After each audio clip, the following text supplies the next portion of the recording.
할렐루야. 할렐루야. 식사 다 하셨죠? 네, 할렐루야. 네, 좀 소리가 작은 것 같습니다. 다시 한번 하겠습니다. 할렐루야. 아멘. 예, 우리 안에 이 하나님의 은혜와 영광이 충만하시기를 예수님의 이름으로 축복합니다. 우리 옆분들 보면 좀 인사하겠습니다. 얼굴을 보니 너무 이쁘시네요. 별로 안 이쁘신가 봐요, 옆에 계신 분들이. 네, 하나님의 은혜에 거하는 사람은 이쁘고 멋질 수밖에 없습니다. 여러분, 우리 모세가 하나님을 만났을 때, 모세가 하나님을 만나고 시내에서 내려왔을 때 그의 얼굴이 어떻게 됐더라 이렇게 이야기하는 장면이 나옵니다. 어떻게 됐다고 나오죠? 그 얼굴이 빛났다, 광채가 났다 라고 이야기를 합니다.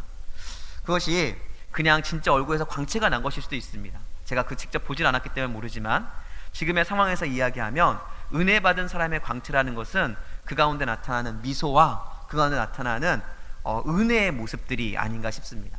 실질적으로 지금도 은혜를 받은 사람들의 모습을 보면 참 밝다, 빛난다 라는 모습이 보일 때가 너무나 많이 있는 것 같습니다. 저는 오늘 함께 예배하는 우리 모두가 그런 은혜의 깊은 곳으로 들어갈 수 있기를 예수님의 이름으로 축복합니다. 우리 옆에 분들 다시 한번 보겠습니다. 어떻게 좀 얼굴이 빛나나 한번 봐주십시오. 그리고 이렇게 인사합니다. 얼굴이 빛나시네요. 아멘. 네, 우리 모두 그러한 마음으로, 우리는 그렇게 도전하는 마음으로 우리 하나님께 예배하는 시간이 될 수 있기를 예수님의 이름으로 축복합니다. 오늘 말씀은 예수님께서 가버나움에 들어가셨다라는 그 문구로부터 시작됩니다. 2장 1절 말씀인데요, 수일 후에 예수께서 다시 가버나움에 들어가셨다라고 이야기를 하고 있습니다. 왜 예수님께서 가버나움에 들어가셨을까? 이유는 쉬기 위해서입니다. 예수님도 쉬셨습니다. 예수님이 쉬기 위해서 가버나움에 가신 겁니다. 예수님께서 가버나움에 가시기 전에 얼마나 많은 일을 하셨는지 단 1장밖에 되지 않는데 그 가운데 예수님의 일들이 나옵니다. 자, 간단하게 요약하면 이렇습니다. 제자들을 일단 부르시고요, 그리고 회당에서 귀신 들린 자를 고치시고, 그 시몬의 장모를 고치시고, 시몬의 장모를 고쳤다는 소식을 듣고 몰려든 수없이 많은 사람들의 병을 다 고쳐주십니다. 그리고 나병 환자를 고치는 등의 많은 일들을 사역을 하신 겁니다. 그리고 이런 일들을 총체적으로 설명하는 부분이 딱 한 군데 있습니다. 우리 1장 39절 말씀인데요, 우리 39절 말씀을 좀 읽어보겠습니다. 같이 읽겠습니다. 시작. 이에 온 갈릴리에 다니시며 그들의 여러 회당에서 전도하시고 또 귀신을 내어 쫓으시더라. 예수님께서 하신 일이 뭐냐면 제가 말씀드렸던 그 일뿐만이 아니라 온 갈릴리를 다니셨대요. 갈릴리 지역의 온 동네를 다니시면서 그곳에 있는 모든 회당들을 돌아다니면서 그곳에 있는 귀신을 내어 쫓고 병자를 고치고 하는 그 모든 일들을 쉼없이 감당하셨다는 겁니다. 육체를 가지신 예수님이셨기 때문에 예수님께서는 쉬러 가버나움으로 오셨습니다. 그런데 왜 하필이면 가버나움이었을까? 이유는 가버나움이 예수님의 집이었기 때문에 그래요. 마태복음 4장 13절에 보면 예수님께서 사역을 시작하실 때 아버지와 어머니의 집을 떠나 가버나움에 사셨다라는 장면이 나옵니다. 이 말은 가버나움이 바로 예수님이 집이 있는 동네였다는 거예요. 물론 정치적인 이유, 많은 이유들이 있지만 그 모든 이들은 다 자처하고라도 지금 예수님께서는 힘들고 어려웠던 모든 사역들을 마치고 그리고 잠시의 쉼을 얻기 위해서 가버나움에 들어오신 겁니다. 그러한 목적을 가지고 가버나움에 들어오셨음에도 불구하고 예수님은 그 목적을 이루셨을까요? 이루지 못하셨을까요? 그 목적을 이루지 못하셨습니다. 왜냐하면 그 예수님이 오셨다, 예수님이 집으로 돌아오셨다, 가버나움에 오셨다라는 소식을 듣자마자 수없이 많은 사람들이 몰려들기 시작했기 때문에 그렇습니다. 왜냐하면 예수님이 오신과 동시에 그 소문이 많이 퍼진 것 같습니다. 그래서 얼마나 많이 모였냐면요, 우리가 다시 한번 2장 2절을 읽도록 하겠습니다. 2장 2절입니다. 같이 읽습니다. 시작. 많은 사람이 모여서 문 앞까지도 들어설 자리가 없게 되었다라고 이야기를 합니다. 예수님이 오셨다, 쉬기 위해서 오셨는데 쉬기에 오신 예수님이 오셨다는 소리를 듣자마자 수없는 많은 사람들이 그곳에 모이기 시작했습니다. 근데 그 모인 정도가 얼마나 많았는지 성경에서는 뭐라고 표현하냐면 그의 집 문까지, 문에 들어설 수조차 없을 정도로 그렇게 많은 사람들이 모였다라고 오늘 성경은 우리에게 이야기해주고 있는 것입니다. 아마 제가 추측해보건대, 그냥 추측하는 것입니다. 추측해보건대 좀 늦게 온 사람들은 아마 예수님의 얼굴도 보지 못했을지 모르겠습니다. 멀리 있어서 예수님의 얼굴도 보이지 않았고, 사람들이 막 키 큰 사람들이 있어서 예수님이 지금 앞에서 뭘 하고 있는지조차 알지 못하는 사람들이 너무나 많이 있었을 것이라는 것입니다. 그런데 여기서 저희는 한 가지 질문을 할 필요가 있습니다. 예수님이 오셨다는 소식을 듣고 사람들이 왜 모였을까요? 이렇게 많은 사람들이 모인 이유가 무엇일까? 여러분, 그 이유는 바로 1장에서 행하셨던 예수님의 일들을 그들이 알았기 때문에 그렇습니다. 제가 도입부에 여러분과 함께 말씀을 드렸습니다. 예수님께 무슨 일을 하셨다고요? 가는 곳곳마다 귀신을 내어 쫓고, 그리고 병자들을 고치는 그러한 기적을 행하셨다라는 거예요. 예수님께서는 본인이 행한 그 기적들에 대해서 침묵하시고 조용할 것을 원하셨지만 사람들은 경험하자마자 그것들을 전하는 모습들을 우리가 보게 됩니다. 제가 찾아서 읽겠습니다. 1장 28절에 보니까 이런 말씀이 나와요. 예수의 소문이 곧 온 갈릴리 사방에 퍼지더라. 37절에 보니까요, 모든 사람들이 주를 찾더라. 그리고 40절에 보니까 나병 환자를 고치시는 장면이 쭉 나오는데요, 45절에 보니까 이런 장면이 나옵니다. 우리 45절은 바로 위에 있으니까 좀 같이 읽을까요? 같이 읽습니다. 시작. 그러나 그 사람이 나가서 이 일을 많이 전파하여 널리 퍼지게 하니, 문둥병자가 치료를 받았습니다. 치료를 받았을 때 예수님께서 뭐라고 말씀하셨냐면, 너는 조용히 하고 이 사실을 절대 알리지 말고 너는 제사장에 보여 깨끗함을 얻어라 라고 말씀하십니다. 그런데 이 중풍병 걸린 자가, 나음받은 자가 어떻게 하냐면 본인이 나았음을 본인 혼자 간직하지 못해요. 그리고 많은 사람에게 널리 알리는 모습을 보게 된다는 것입니다. 이러한 상황들을 통해서 바로 예수님이 머무시는 바로 그 지역뿐만이 아니라 그 주변에는 많은 지역, 갈릴리 전 지역에 예수님이 병을 치료하신다, 예수님이 귀신을 내어 쫓으신다, 예수님이 능력 있는 사람이다라는 사실을 사람들이 알게 되었다는 거예요. 그 소식을 들은 사람들이 본인의 문제, 본인의 병, 그것들을 해결받고 치료받기 위해서 몰려들기 시작했다는 것입니다. 물론 아무런 문제도 없고 병이 없는 사람들도 있었을지 모르겠습니다. 근데 그 사람들은 왜 왔을까요? 구경하려고 와서, 와, 예수가 이런 일을 했다고 하는데 정말 그런 일을 할 수 있을까? 라는 것들을 구경하기 위해서 사람들이 모이기 시작했다는 것입니다. 여러분, 저는 이 시점에서 여러분에게 먼저 한 가지를 좀 도전하고 싶습니다. 여러분 안에 받은 은혜가 있다고 한다면 그 은혜를 여러분의 마음속에 간직하는 사람들이 아니라 방금 예수님의 말씀이 선포되고 전파되었던 과정 속에 그들의 입을 벌려 그들이 경험했던 은혜를 나누었던 사람들처럼 여러분들도 함께 그 은혜를 나누시는 그런 사람들 될 수 있기를 예수님의 이름으로 축복합니다. 여러분, 은혜 경험하셨습니까? 은혜 받으셨나요? 이쪽 분들만 받고 이쪽 분들은 안 받으셨나요? 다시 한번 도전하겠습니다. 여러분, 은혜 받으셨습니까? 여러분, 하나님이 여러분에게 살아계심을 믿으시나요? 여러분이 정말로 그것을 믿는다고 한다면 우리는 가만히 있을 수 없습니다. 오늘 본문이 이야기하고 있잖아요. 그들에게 예수님께서 전하지 말아라, 하지 말아라고 말하는데도 불구하고 경험한 사람들은 말할 수밖에 없다는 거예요. 근데 지금의 문제는 무엇일까요? 지금의 문제는 은혜를 경험했음에도 불구하고 하나님의 사랑을 누렸음에도 불구하고 그것을 전하지 않는 것이 문제라는 거예요. 저는 우리 군산 중동교회가, 정말로 우리 군산 중동교회가 받은 은혜, 정말로 누린 그 하나님의 사랑을 선포하고 전할 수 있는 그 한 사람 한 사람 될 수 있기를 예수님의 이름으로 축복합니다. 여러분, 우리 옆분들에게 도전하면서 이야기했습니다. 도전하면서 이야기하시는 거예요. 옆분들에게 이야기합니다. 이제는 침묵하지 마십시오. 받은 은혜를 전하시는 하나님의 사람 되시길 축복합니다. 여러분, 정말로 그러시길 축복합니다. 여러분, 하나님의 은혜, 하나님의 능력, 우리가 기도하는 하나님의 나라가 확장되는 것은 그냥 되는 게 아니에요.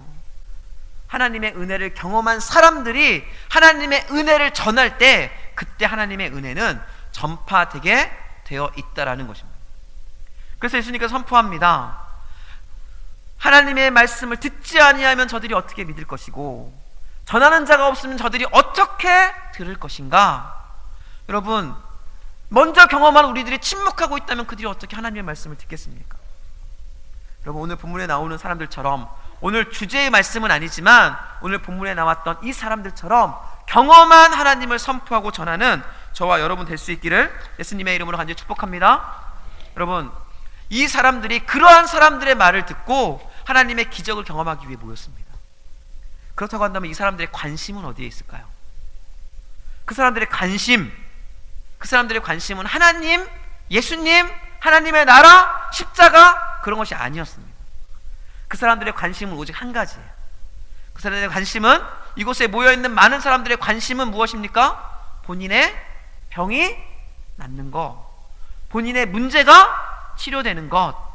때로는 구경하러 온 사람 같은 경우는 하나님의 기적이 일어나나 안 일어나나 그 사건을 보는 것, 그게 바로 그들의 목적, 그들의 관심사였다는 것입니다. 어쩌면 그곳에는 이 소식을 듣고 왔기 때문에 눈먼 사람이 있었을 수도 있어요. 예수님 눈앞에 눈먼 사람이 있을 수도 있었다라는 거예요. 안진뱅이가 있었을 수도 있고요. 그리고 오늘 본문의 주인공인 바로 중풍병자, 독 같은 병에 걸린 중풍병자가 그곳에 있는지도 모르겠습니다. 그런 사람들이 치료받기 원하는 그 관심을 가지고 그곳에 모였음에도 불구하고 예수님께서 조금 이상한 행동을 하십니다. 여러분, 평상시 예수님이라면 어떻게 하셔야지 맞는 걸까요? 여러분이 알고 있는 예수님, 여러분이 알고 있는 착하고 선하시고 긍휼히 여기시는 예수님은 어떻게 하셔야 되는 거니까요? 일반적으로 저희가 알고 있는 예수님은 이렇습니다. 그냥 길을 가다가도 죽은 사람, 아픈 사람, 힘들어하는 사람, 가난한 사람이 있으면 그 사람이 요구하지 않아도 그 사람에게 찾아가서 어떻게 하죠? 손을 얹고 기도하고 만지시고 치료하시는 분이 바로 예수님의 모습이었다라는 거예요. 그런데 오늘 본문에는 그러한 모습을 보이지 않습니다. 그들의 관심과 그들이 지금 모여있는 목적과 전혀 관계없는 모습을 예수님께서 보이시기 시작한다는 거예요. 우리 2절 말씀입니다. 함께 같이 읽겠습니다. 같이 읽습니다. 시작. 많은 사람이 모여서 문 들어설 자리가 없게 되었는데 예수께서 그들에게 어떻게 하셨다고요? 도를 말씀하셨대요. 치료하셨다, 그들을 위로하셨다, 문제를 해결하셨다라는 문장이 나와야 적상일 것 같은데 그런 문장이 나온 것이 아니라 예수님께서 뭐라고 하셨냐면요, 다른 그들의 아픔과 어려움과 상처를 바라본 것이 아니라 한 가지를 바라보면서 하나님의 도만을 전했다라고 오늘 본문은 우리에게 지금 이야기하고 있다는 것입니다. 여러분, 예수님께서 왜 이렇게 하셨을까요? 그 이유는 예수님의 관심이 바로 하나님 나라에 있었기 때문에 라는 것입니다. 많은 사람들은 치료받기 위해서 기적 때문에 그곳에 모였지만, 그것을 기대하고 그곳에 있었지만 하나님은 어떻게 해요? 하나님의 나라가 선포되는 그것에 관심이 있었기 때문에 눈앞에 아픈 사람이 있어도, 눈앞에 눈물을 흘리는 사람이 있어도 그들에게 관심 갖지 않고 하나님의 말씀을 전하는 그러한 모습들이 지금 우리에게 펼쳐지고 있다는 것입니다. 여러분, 이러한 상황 속에서 여러분이 한번 그곳에 모인 사람이 한번 되어 보십시오. 이가 아프고 눈이 보이지 않고 이것저것이 아프고 문제거리가 너무나 많이 있습니다. 그 문제가 해결되기 원해서 그곳에 지금 앉아 있는 거예요.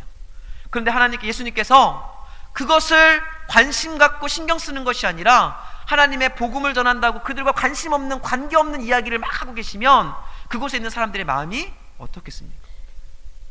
아마 많은 사람들이 실망했을 것 같습니다.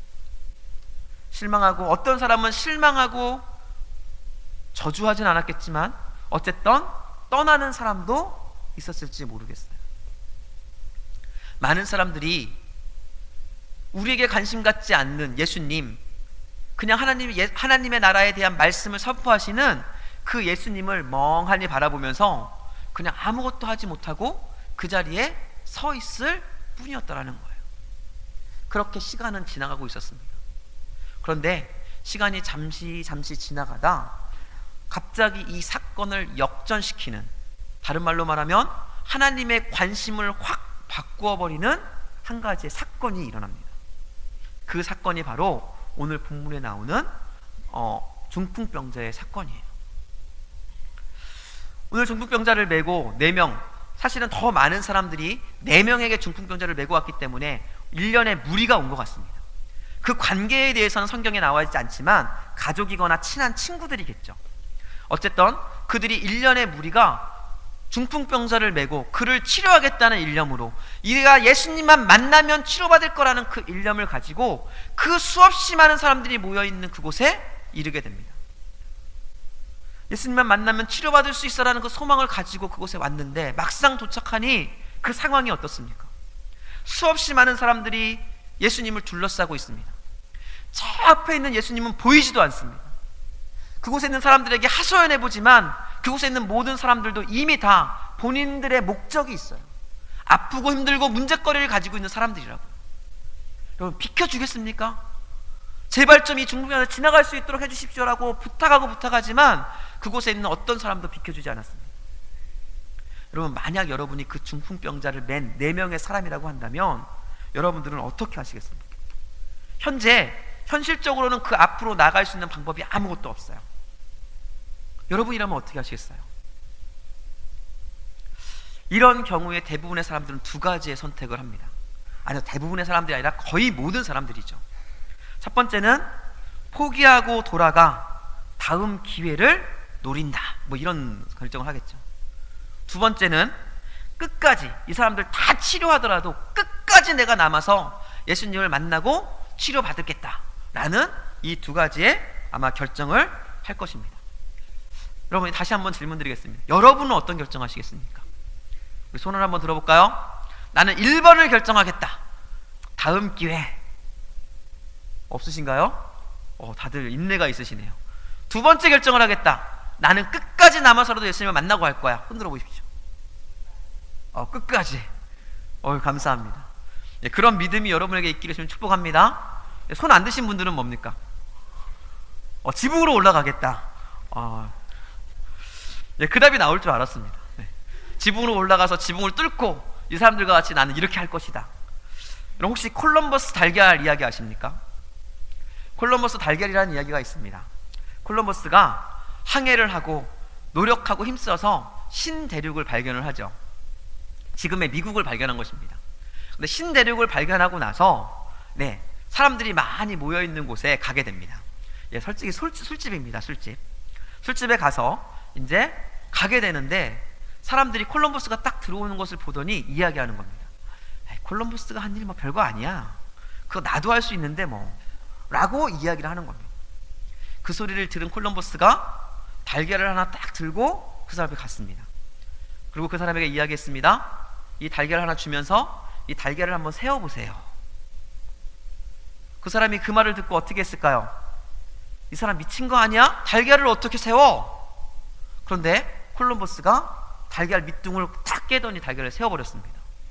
그러면서 이렇게 이야기했습니다. 처음 하는 것은 누가 한 것을 보고 따라하거나 누가 한 것을 평가하는 것은 너무 쉽습니다. 하지만 처음 그 일을 하는 것은 도전이고 힘들고, 그리고 그 일은 아무나 할 수 있는 것이 아닙니다 라고 이야기했다라는 거예요. 여러분, 지금 저희가 이 성경을 알고 있습니다. 그리고 이 4명의 사람이 어떻게 한지도 우리는 이미 알고 있어요. 그래서 우리는 이미 그 사람들이 나라도 지붕으로 올라가서 지붕을 뚫고 예수님께 그 사람을 만나게 하면 되지 라는 생각이 우리 안에 있을 것 같습니다. 하지만 이런 생각을 할 수 있는 사람은 거의 없습니다. 만약 할 수 있다 할지라도 그 일을 실행하는 사람은 더욱더 없습니다. 왠지 아십니까? 다른 사람의 지붕에 올라가서 다른 사람의 지붕을 뚫고 그 병자를 내린다는 것은 정말 그 집주인에게, 그리고 많은 사람들에게 너무나 무례한 일이기 때문에 그래요. 여러분, 우리는 참 신사하지 않습니까? 복음을 전하고 신앙생활 함에 있어서 너무나 신사적으로 하시잖아요. 복음을 전할 때도 옆에 있는 사람이 손해보지 않도록, 피해보지 않도록 옆 사람을 계산하고 생각하면서 복음을 아름답게 전하는 신사의 모습을 가지고 있습니다. 그런 우리들이 과연 지붕을 뚫고 사람을 내릴 수 있었을까요? 죄송하지만 아니에요. 많은 사람들이 바로 1번을 선택합니다. 다음 기회에 믿음으로 기다리지, 좀 더 기도하자, 좀 더 준비하자, 아직은 하나님의 때가 아니야. 그러한 마음, 그러한 정말로 다른 사람들이 합당하게 여길 만한 그러한 이유, 갖가지 이유를 대면서 우리는 그 자리를 피하는 경우가 너무나 많이 있더라는 거예요. 여러분은 어떠십니까? 좀 전에 나는 끝까지 기다릴 거야 라고 하셨던 분들, 다시 한번 생각해 보십시오. 끝까지 기다리신 적이 얼마나 되십니까? 하나님과 기도의 싸움을 하면서 끝까지 기도의 싸움을 하신 적이 얼마나 되십니까? 하나님과 기도의 응답에 대해 싸우면서 얼마나 끝까지 해보셨나요? 우리는 너무나 많이 쉽게 포기합니다. 얼마나 많이 쉽게 포기하는지 몰라요.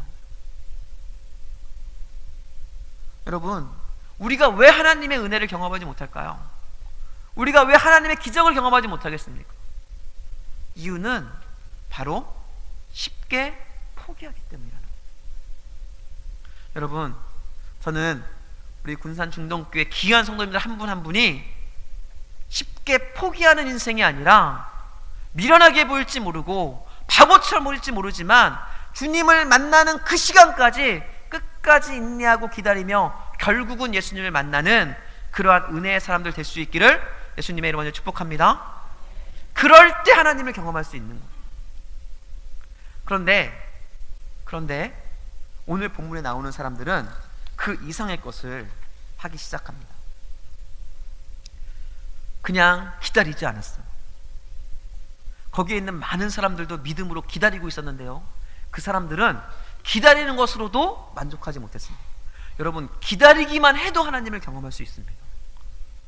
여러분, 믿으시길 축복합니다. 정말로 기다리기만 해도, 그 자리를 지키기만 해도 하나님을 경험할 수 있어요. 그런데 그 사람은 그것을 뛰어넘는 일들을 하기 시작했다라는 것입니다. 성경에는 나오지 않았습니다. 하지만 제가 예수 그리스도, 예수님의 성품을 생각해 볼 때 그곳에 있었던 병자들, 그곳에 있었던 어렵고 아픈 문제를 가진 사람들 다 치료받고, 그리고 그 문제를 해결받았을 것 같습니다. 왜냐하면 예수님께서는 원래 그런 분이시기 때문에 그래요. 그런데 중요한 것은 오늘 본문에 나오는 중풍병자를 제외한 나머지 사람들은 치료받았을지는 모르지만 그들의 치료 사실이 성경에 기록되어 있지는 않더라는 거예요.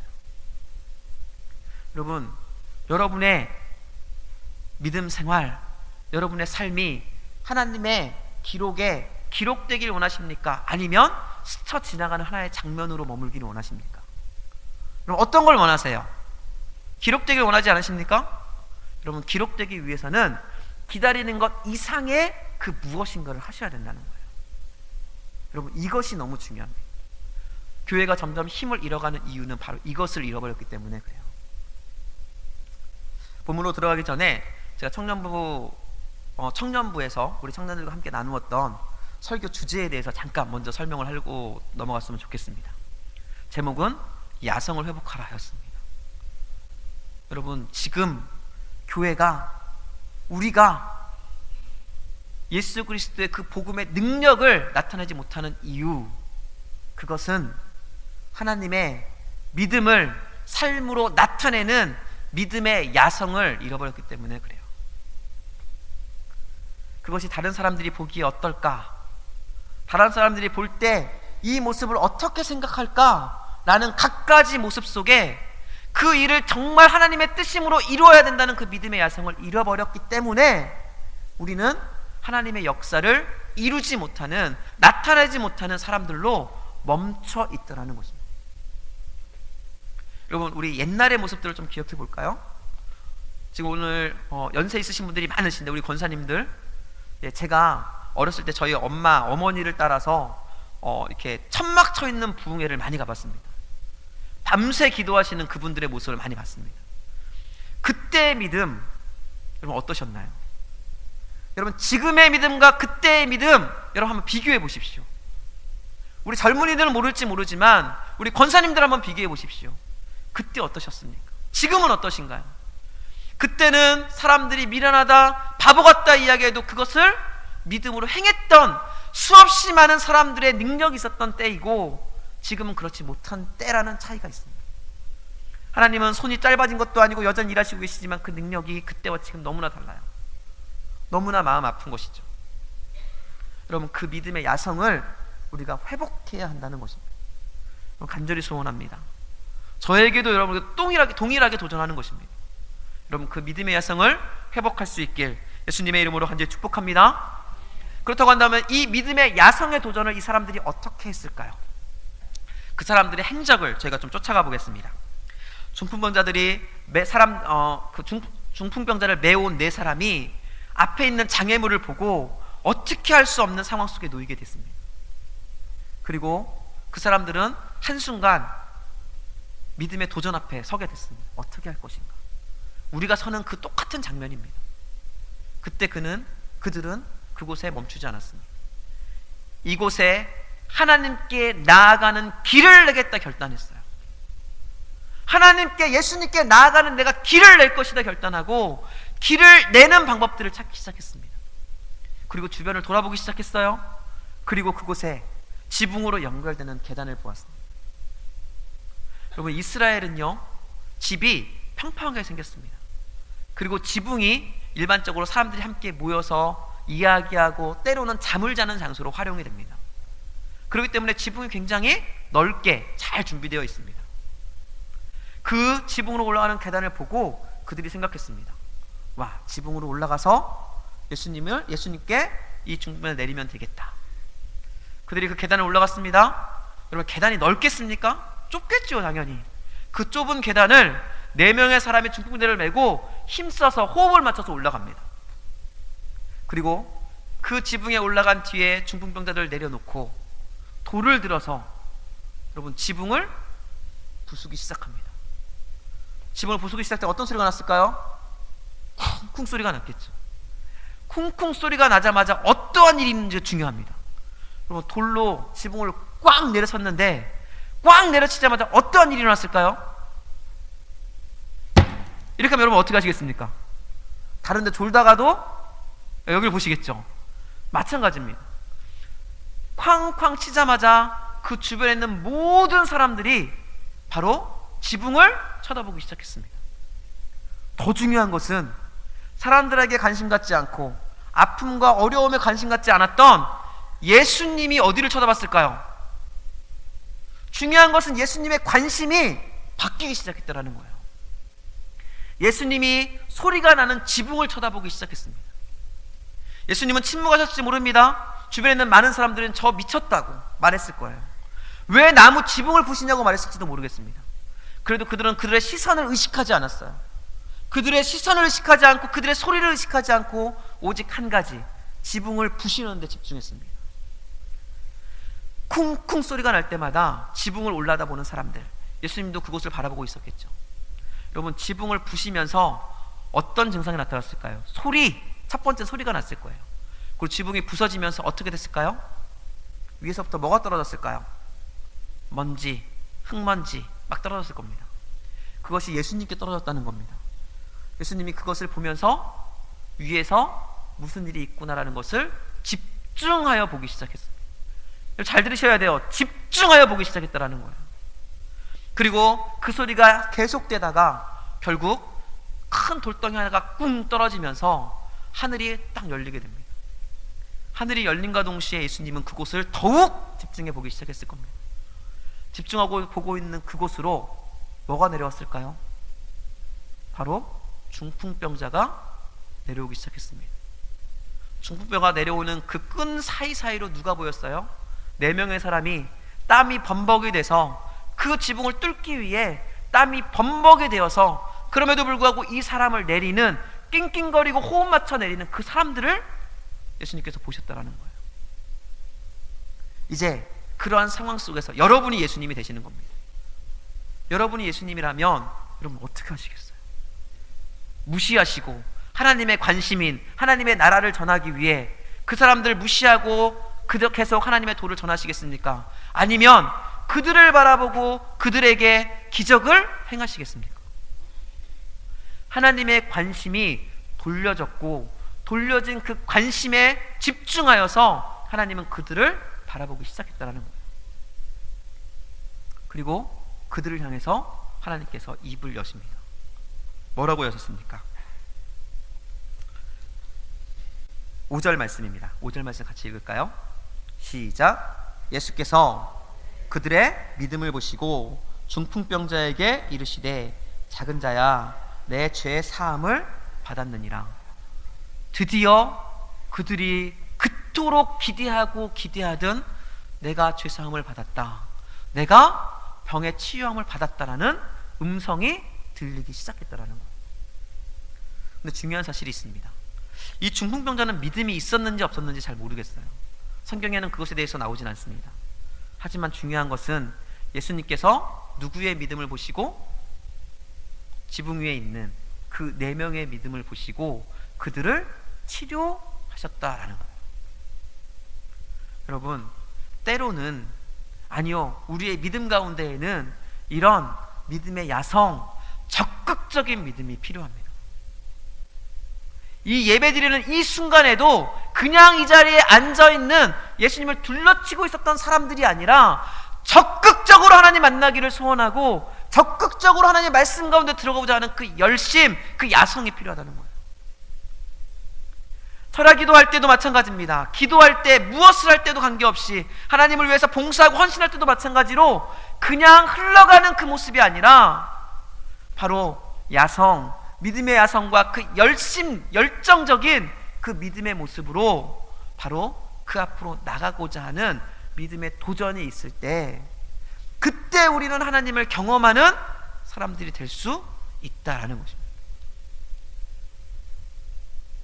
여러분, 이제 여러분에게 다시 한번 질문하길 원합니다. 지금 여러분은 어떤 모습이십니까? 예수님을 진치고 있었던 믿음의 사람들이지만, 믿음을 갖고는 있지만 그냥 흘러가는 대로, 지금까지 습관적으로 해왔던 대로 그 자리를 지키고 서 있는 사람이십니까? 아니면 조금이라도 하나님께 가까이 가서 하나님을 만나고 하나님의 그 은혜를 경험하기 위해 몸부림치는 적극적인 믿음, 야성의 믿음을 가진 사람이십니까? 저는 오늘 함께 예배하는 저와 여러분 모두가 두 번째, 그 믿음의 야성을 회복하고 야성의 믿음으로 나아가는 그런 모습이 될 수 있기를 예수님의 이름으로 간절히 축복합니다. 그러한 믿음의 주인공에게 바로 하나님의 역사는 쓰여지게 되어 있다는 거예요. 이 본문 뒤에 죄를 사했느니 어떻느니 하면서 여러 가지 이야기들이 나옵니다. 그렇지만 그 이야기는 접어두고요, 그 뒤에 예수님께서 그 중풍병자에게 놀라운 역사를 이루시는데요, 바로 앞에 말씀했던 것처럼 죄를 사해 주십니다. 첫 번째, 죄를 사해 주셨어요. 그것뿐만이 아니라 죄를 사함과 동시에 두 번째, 그의 침상을 들고 걸어갈 수 있는 병 치료함을 그에게 허락하셨습니다. 여러분, 내가 변하고 내가 믿음을 갖고 내가 그 믿음의 야성을 품으면 어떤 일이 일어나냐면요, 내가 변함은 물론이고 나 때문에 중풍병가 나왔던 것처럼 내 주변에 있는 사람들도 변하고 치유되는 역사도 일어날 수 있다는 것입니다. 그 시작은 바로 저와 여러분입니다. 먼저 믿은, 먼저 하나님을 경험한, 먼저 하나님과 동행한 우리가 바로 이 믿음의 야성을 회복할 때, 그때 우리는 하나님의 사역의 중심에 설 수 있다는 것입니다. 2019년도 우리 목사님께서 너무 기도를 많이 하신 것 같아요. 그래서 우리 담임 목사님이 정하신 2019년도 표가 저는 너무 마음에 듭니다. 함께 좀 읽어보겠습니다. 여러분 이제 외우셔야 됩니다. 사실은 같이 읽겠습니다. 시작. 과거 최고의 신앙으로 회복하는 해.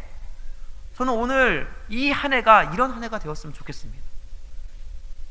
과거 최고의 신앙이 뭘까요? 바로 이 야성 아닐까요? 하나님의 말씀이라고 한다면 주변 사람이 뭐라 하든, 하나님의 말씀이라고 한다면 주변에서 뭐라고 말하든 관계없이 그것을 이루기 위해 다른 모든 것들을 다 무너뜨리고 지붕을 부시듯이 그것들을 깨트리고 나가서 하나님의 복음, 하나님의 말씀을 전하는 그들, 그것이 바로 믿음의 최고의 믿음, 우리의 믿음의 모습이 되어야 한다는 것입니다. 이제 말씀을 마무리하려고 합니다. 여러분이 지금 서 있는 위치 어딘지 저는 잘 모릅니다. 하지만 여러분 도전하기를 원합니다. 그냥 지금까지 믿어왔던 것처럼 내가 믿고 있다고 한다면 이제는 그 지금까지 믿은 것처럼 살아왔던 그 믿음의 모습들을 여러분 깨뜨리시기 위해서 축복합니다. 깨뜨리시고 하나님 앞에 우리의 믿음을 내어놓기 위해 하나님 앞으로 나아가는 믿음의 길을 여는 우리 모두 될 수 있길 축복합니다. 그러면 분명히 하나님 우리에게 응답하실 것이고요, 그리고 우리를 통해 일하시는 하나님의 기적의 역사가 우리의 사도행전 폐지 쓰이게 될 것입니다. 저는 오늘 함께 예배하는 우리 모두에게 이런 놀라운 역사가 일어날 수 있기를 예수님의 이름으로 간절히 축복합니다.